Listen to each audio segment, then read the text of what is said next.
അപ്പം actually LVM ആയിട്ട് ഇത്രയും ക്ലോസ് ആയിട്ട് വർക്ക് ചെയ്യാൻ കാരണം തന്നെ ഞാൻ from the day one itself ഞാൻ ഇവർക്ക് ഒരുപാട് ചാലഞ്ചസ് ആക്ച്വലി കൊടുത്തിട്ടുണ്ട്. ഫോർ എക്സാമ്പിൾ, എനിക്ക് ഭയങ്കര എസ്തെറ്റിക്കലി അപ്പീലിംഗ് ആയിട്ടുള്ള ഇൻറ്റീരിയേഴ്സ് അങ്ങനെയായിരുന്നു വേണ്ടത്. പിന്നെ എനിക്ക് കുറച്ച് അൺയൂഷ്വൽ ഡിമാൻഡ്സ് ഉണ്ടായിരുന്നു, ലൈക്ക് ക്രോസ് വെന്റിലേഷൻ അല്ലെങ്കിൽ വെർട്ടിക്കൽ ഡബിൾ ഹൈറ്റ് വാൾസ്.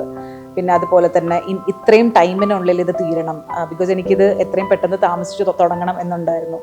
അതുപോലെ തന്നെ ബഡ്ജറ്റ് ഒരു ഭയങ്കര വലിയ ഫാക്ടറാണ്. ബിക്കോസ് എനിക്കൊരു ബഡ്ജറ്റ് ഉണ്ടായിരുന്നു, അതിനകത്ത് തന്നെ എനിക്ക് ബെസ്റ്റ് ചെയ്യണം എന്നുള്ളത് ഉണ്ടായിരുന്നു. അതിനകത്ത് വേറൊരു ചലഞ്ച് എന്ന് പറയുന്നത്, എൻ്റെ പേരൻസും കൂടെ എൻ്റെ കൂടെ താമസിക്കുകയാണ്. അപ്പോൾ ആക്ച്വലി അമ്മ ഭയങ്കരമായിട്ട് വാസ്തു നോക്കുന്ന ഒരാളാണ്. അപ്പോൾ എൻ്റെ ഒരുപാട് ഡിമാൻഡ്സ് ഈ വാസ്തു വെച്ച് നോക്കുമ്പോഴത്തേക്കും കംപ്ലൈ ചെയ്യാൻ പറ്റില്ല. അപ്പം ഇവർക്ക് പല സജഷൻസും വന്നിട്ട് അവർ വളരെ പേഷ്യൻ്റ് ആയിട്ട് അത് കേട്ടിട്ടാണ് ഒരു ത്രൂ ഔട്ട് ആ ഒരു ജേർണിയിൽ നമ്മുടെ കൂടെ നിന്നതും അത് ചെയ്തു തന്നത്.